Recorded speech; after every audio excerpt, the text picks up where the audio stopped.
नमस्कार, आप देख रहे हैं CWB हिंदी न्यूज।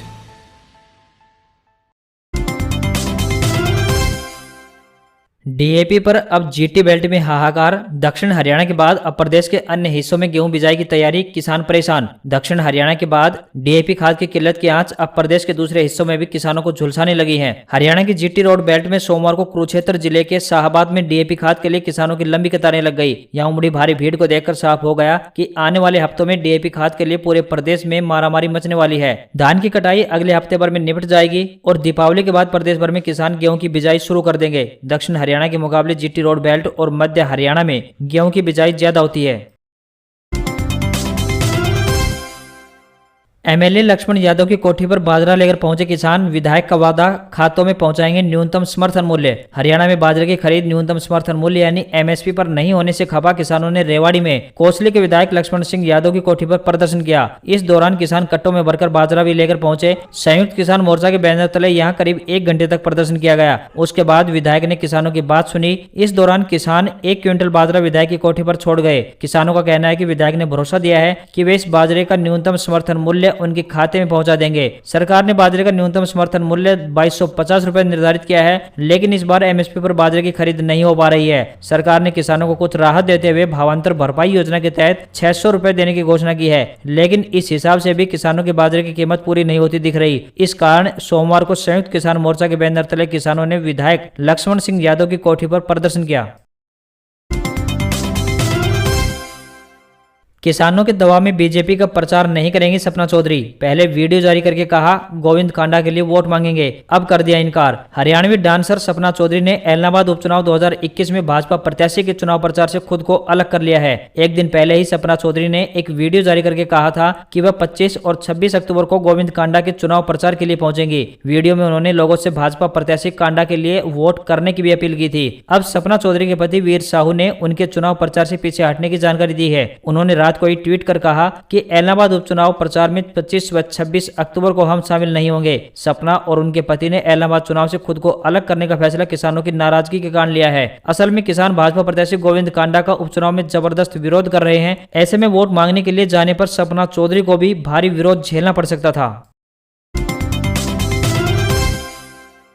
ओलों ने काली की किसानों की दिवाली। सोनीपत में सर्वाधिक नुकसान, दर्जन भर गांव में पकी फसल मिट्टी में मिली। किसानों ने की गिरदावरी की मांग। हरियाणा के कई जिलों में 24 अक्टूबर की शाम हुई जबरदस्त ओलावृष्टि ने किसानों की कई महीनों की मेहनत पानी पानी कर दी। सबसे ज्यादा नुकसान सोनीपत जिले में हुआ है। यहाँ खरखोदा और गोहाना एरिया के दर्जन भर गाँव में ओलों से धरती सफेद हो गई। ओलावृष्टि से पकने के लिए फसल तैयार खड़ी टूट गई और सारा धान झड़ गया। 120 दिन से खेती में फसल को बच्चों की तरह पालने वाले किसानों ने मौसम की इस मार के बाद सोमवार को पानीपत के डीसी ललित शिवात से मिलकर खराब फसलों की गिरदावरी करवाने और मुआवजा देने की मांग की। खरखोदा एरिया के दर्जन भर गांव में रविवार शाम को भारी बारिश के साथ जमकर ओले भी गिरे। ओलों की वजह से फसल जमीन पर बिछ गई। सोमवार सुबह किसान जब फसलों को संभालने खेतों में पहुंचे तो पाया कि उनकी दिवाली काली हो चुकी है। डीसी ने भरोसा दिलाया कि वह जल्दी ही अपनी रिपोर्ट सरकार को भेजकर उचित कदम उठाने का आग्रह करेंगे। राइट टू सर्विस कमीशन ने कई विभागों की मनमानी पर कसा शिकंजा, फाइलें अटकाने वाले अधिकारियों की अब खैर नहीं। हरियाणा में सेवा का अधिकार आयोग यानी राइट टू सर्विस कमीशन की ओर से समयबद्ध तरीके से लोगों को सर्विस प्रदान करने वाले कई विभागों में तैनात अफसरों की मनमानी पर भी अब शिकंजा कसने की शुरुआत कर दी है। इस क्रम में कई चर्चित विभागों में लोगों के काम लटकाए रखने को लेकर स्वतः संज्ञान लेने का काम किया है। इसी तरह से एमएसएमई इंडस्ट्री से जुड़े लगभग 1000 मामलों की फाइलें लटकाए जाने को लेकर भी राइट टू सर्विस ने अफसरों को नोटिस जारी कर जवाब मांगा है। कमीशन द्वारा संज्ञान लिए जाने के बाद असर यह हुआ कि काफी बड़ी संख्या में मामलों का निस्तारण शुरू हो गया है। वहीं विभाग के संबंधित अफसरों ने भी यह साफ कर दिया है कि वे आने वाले वक्त में समयबद्ध तरीके से कामकाज का निस्तारण करेंगे।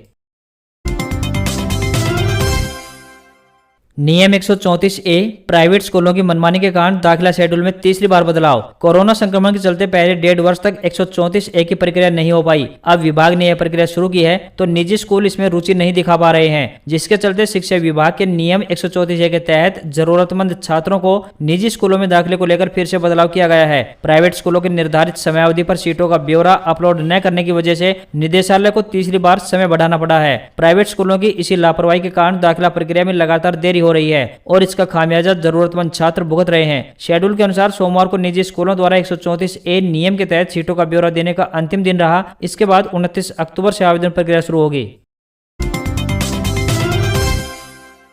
कुख्यात गैंगस्टर पपला गुर्जर को कोर्ट ने हत्या मामले में दोषी करार दिया। कुख्यात गैंगस्टर पपला गुर्जर को लेकर बड़ी खबर सामने आई है। नारनौल की अदालत ने पपला गुर्जर को हत्या के मामले में दोषी करार दे दिया है। बता दें कि पपला गुर्जर ने महेंद्रगढ़ के खरौली गांव में एक महिला की 2 दर्जन से ज्यादा गोलियां मारकर हत्या की थी। अब इसी मामले में कोर्ट ने उसे दोषी करार दिया है। गैंगस्टर पपला गुर्जर को इसी साल राजस्थान पुलिस ने महाराष्ट्र के कोल्हापुर जिले से गिरफ्तार किया था। वहां वह अपनी प्रेमिका के साथ रह रहा था। पुलिस ने पपला पर 5 लाख रुपए का इनाम रखा था। वह हरियाणा और राजस्थान का नामी गैंगस्टर था। इलाहाबाद उपचुनाव अपडेट। इस बार 72 घंटे पहले ही चुनाव प्रचार होगा बंद। 211 मतदान केंद्र बनाए गए। इलाहाबाद उपचुनाव में प्रचार इस बार 72 घंटे पहले ही बंद कर दिया जाएगा। आमतौर पर चुनाव प्रचार 48 घंटे पहले बंद किया जाता है। हेमा शर्मा ने बताया कि 27 अक्टूबर को शाम 6 बजे चुनाव प्रचार थम जाएगा। उसके बाद डोर टू डोर ही जाकर वोट की अपील की जा सकेगी। इस बारे में हरियाणा की अतिरिक्त मुख्य निर्वाचन अधिकारी हेमा शर्मा ने जानकारी दी। उन्होंने कहा कि इलाहाबाद में 30 अक्टूबर को मतदान होना है और करीब 1,86,000 मतदाता हैं। उपचुनाव के लिए 211 मतदान केंद्र भी बनाए गए हैं। पंजाब में फरीदकोट की अदालत ने डेरा सच्चा सौदा के प्रमुख राम रहीम का प्रोडक्शन वारंट जारी किया है। अब पंजाब पुलिस डेरा प्रमुख को पूछताछ के लिए ला सकती है। साल 2015 में फरीदकोट जिले के बुर्ज जवाहर सिंह वाला गांव के गुरुद्वारे से श्री गुरु ग्रंथ साहिब के चोरी होने से जुड़े केस की जांच कर रही पंजाब पुलिस की स्पेशल इन्वेस्टिगेशन टीम यानी SIT ने डेरा प्रमुख को प्रोडक्शन वारंट पर लाने के लिए अदालत में याचिका लगाई थी। इस पर फरीदकोट के judicial magistrate first class miss तर्जनी ने आदेश जारी कर दिए हैं। अदालत ने डेरा प्रमुख को 29 अक्टूबर को पेश करने के लिए कहा है। अदालत से प्रोडक्शन वारंट मिलने के बाद अब पंजाब पुलिस की SIT हरियाणा में रोहतक जेल प्रशासन से बात करेगी। रोहतक जेल प्रशासन और पंजाब हरियाणा के गृह विभागों की मंजूरी के बाद यह फैसला हो पाएगा कि डेरा प्रमुख को पंजाब लाया जा सकेगा या नहीं। बता दें कि डेरा प्रमुख राम रहीम द्वारा सलाबतपुरा में 29 अप्रैल 2007 को डेरा प्रेमियों को जामे इंसा पिलाने के बाद पंजाब में डेरा प्रेमियों और सिखों के बीच टकराव हो गया था। उसके बाद डेरा प्रमुख राम रहीम कभी पंजाब नहीं आया। अब अगर बेअदबी केस में पूछताछ के लिए SIT उसे पंजाब लाती है तो 14 साल बाद पहली बार डेरा प्रमुख पंजाब की धरती पर आएगा। हालांकि इसकी उम्मीद न के बराबर है। राजस्थान में सबसे ठंडा माउंट आबू 9.5 डिग्री तापमान। 2 दिन बाद प्रदेश में बढ़ेगी सर्दी। बीकानेर और शेखावटी में 4 डिग्री तक गिरेगा पारा। उत्तर भारत के बारालाचा दर्रे पर हुई बर्फबारी के बाद हिल स्टेशन माउंट आबू में सुबह और शाम में ठंड का एहसास होने लगा है। माउंट आबू में अक्टूबर महीने में तापमान पहली बार 9.5 डिग्री सेल्सियस पहुंचा है। इससे पहले साल 2017 में अक्टूबर महीने में 9.4 न्यूनतम और 20 डिग्री अधिकतम तापमान दर्ज किया गया था। माउंट आबू में सोमवार सुबह वादियों में कोहरा छाया रहा। वहीं ठिठुरन बढ़ने के कारण पहुंच सैलानियों के साथ साथ स्थानीय लोग भी सवेरे गर्म कपड़ों में नजर आए। हालांकि प्रदेश के दूसरे जिलों में सर्दी का असर 2 से 3 दिन बाद दिखाई देगा। सीकर, झुंझुनू, जयपुर, अलवर, भरतपुर समेत राज्य के अन्य जिलों में तापमान गिरने लगेगा। यहां 3 से 4 डिग्री तक गिरावट देखने को मिलेगी। वहीं श्रीगंगानगर, हनुमानगढ़, अलवर, भरतपुर बेल्ट में भी कहीं कहीं सुबह हल्का कोहरा भी देखने को मिल सकता है। जीत का नशा। इमरान बोले भारत से बातचीत अभी ठीक नहीं। उन्हें कल ही क्रिकेट में करारी शिकस्त मिली है। पाकिस्तान के प्रधानमंत्री इमरान खान ने एक बार फिर भारत को लेकर बेहुदा बयानबाजी की है। उन्हें 2 मुल्कों के आपसी रिश्तों को क्रिकेट में जीत हार से जोड़ दिया। इमरान ने कहा कि भारत से फिलहाल किसी तरह की बातचीत के बारे में कुछ कहना ठीक नहीं होगा, क्योंकि उन्हें कल यानी रविवार 24 अक्टूबर को ही क्रिकेट के मैदान पर पाकिस्तान ने करारी शिकस्त दी है। गुरुवार को दुबई में T20 वर्ल्ड कप के तहत भारत और पाकिस्तान के बीच मैच खेला गया था। पाकिस्तान टीम ने 10 विकेट से जीत हासिल की थी। इमरान इस वक्त सऊदी अरब और UAE के दौरे पर हैं। रियाद में उन्होंने पाकिस्तानी सऊदी इन्वेस्टमेंट फोरम को संबोधित किया। इस दौरान वे क्रिकेट को बीच में ले आए। खान ने आगे कहा कि चीन से हमारे बेहतरीन रिश्ते हैं, लेकिन किसी तरह हम भारत से भी अच्छे रिश्ते बना लेते हैं तो ये हमारे लिए बहुत फायदेमंद होगा। मैं जानता हूं कि रविवार रात हमने क्रिकेट में भारत को बड़ी शिकस्त दी है, लिहाजा इस वक्त बातचीत या फिर रिश्तों में सुधार की बात करना गलत होगा। सऊदी प्रिंस पर गंभीर आरोप। किंग अब्दुल्ला की हत्या करवाना चाहते थे मोहम्मद बिन सलमान। पूर्व खुफिया अधिकारी का खुलासा। सऊदी अरब के पूर्व खुफिया अधिकारी ने क्राउन प्रिंस मोहम्मद बिन सलमान पर बेहद संगीन आरोप लगाया है। साद अल जाबरी ने अमेरिकी चैनल CBS न्यूज को दिए इंटरव्यू में बताया कि राजगद्दी हासिल करने के लिए क्राउन प्रिंस मोहम्मद बिन सलमान यानी MBS तत्कालीन किंग अब्दुल्ला की हत्या करवाना चाहते थे। अल जाबरी अमेरिका और सऊदी अरब के आतंक विरोधी अभियानों में महत्वपूर्ण भूमिका निभा चुका है। वह इस समय कनाडा में निर्वासित की तरह जीवन बिता रहा है। अल जाबरी सऊदी अरब के पूर्व क्राउन प्रिंस और गृह मंत्री प्रिंस मोहम्मद बिन नायफ का खास था। नायफ को मोहम्मद बिन सलमान का प्रतिद्वंदी माना जाता है। बता दें कि साल 2015 में किंग अब्दुल्ला का निधन हो गया था, जिसके बाद MBS के पिता किंग सलमान बिन अब्दुल अजीज ने राजगद्दी संभाली थी।